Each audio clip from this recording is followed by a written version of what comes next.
వీటి కారణం ఏంటంటే ఈ అఫెన్సెస్ స్టార్టింగ్ లో మనకి ఎలా అయ్యాయంటే ఓటీపీ ఫ్రాడ్ నుంచి స్టార్ట్ అయ్యాయి. ఆ ఓటీపీ ఫ్రాడ్ నుండి ఇప్పుడు ఎక్కడి వరకు వచ్చిందంటే డిజిటల్ అరెస్ట్ వరకు వచ్చింది.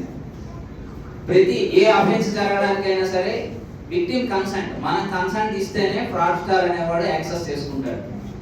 ఒక్కొక్క క్రైమ్ గురించి ఫర్ ఎగ్జాంపుల్ ఇప్పుడు సింపుల్ గా ఏం లేదు, మీరంతా స్టూడెంట్స్ చదువుకుంటున్నారు, బ్యాంక్ వెళ్తారు, అకౌంట్ ఓపెన్ చేస్తారు, మీకు స్కాలర్షిప్స్ వస్తాయి లేదా ఏదైనా ఫైనాన్షియల్ దీనికోసం చేసేటప్పుడు మీకు అకౌంట్ అంటే for example me study complete అయిపోయిన తర్వాత మీకు ఆ అకౌంట్ యూజ్ ఉండకపోవచ్చు.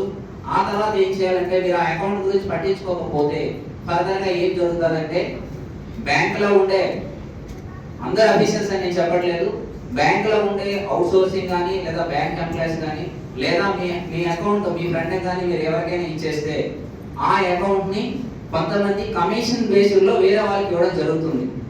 అటువంటి అకౌంట్స్ అన్ని కూడా సైబర్ క్రైమ్స్లో ఇన్వాల్వ్ అవ్వడం జరుగుతుంది.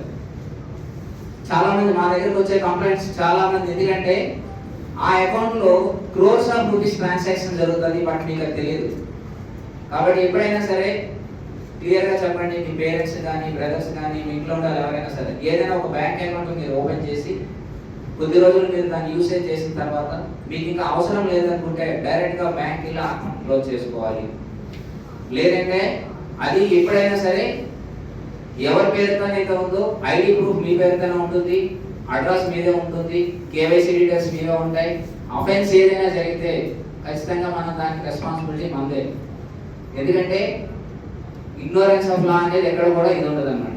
కాబట్టి first of all second one ఏంటంటే ఎవరైనా సరే మీకు అలాంటి ఇష్యూస్ ఉంటే ఇమీడియట్గా 1930 కాల్ చేయండి, లేదు డైరెక్ట్గా మీరే కంప్లైంట్ రైజ్ చేయొచ్చు.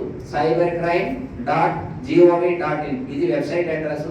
ఈ వెబ్సైట్లోకి వెళ్ళాలంటే మీకు మీ మొబైల్ నెంబర్తో లాగిన్ కావాలి. మొబైల్ నెంబర్తో లాగిన్ అయిన తర్వాత మనకు ఆ పేజ్ అనేది ఓపెన్ అవుతుంది. National cyber crime reporting portal అనే పేజ్ ఓపెన్ అవుతుంది. దాంట్లో 2 టైప్ ఆఫ్ అఫెన్సెస్ ఉంటాయి, cyber financial frauds and offences women and children, offences ఎగైన్స్ట్ women and children. దానిలో ఏ టైప్ ఆఫ్ అఫెన్స్ అనేది మనం సెలెక్ట్ చేసుకున్న తర్వాత ప్రూఫ్ మనం సబ్మిట్ చేయాల్సి ఉంటుంది.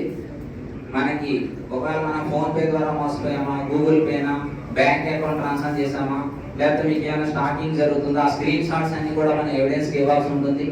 ఎవరైతే సస్పెక్ట్ మనకి ఏ నెంబర్ నుండి కాల్ చేశారో ఆ సస్పెక్ట్ నెంబర్స్ కూడా మనం ఎంటర్ చేయాలి.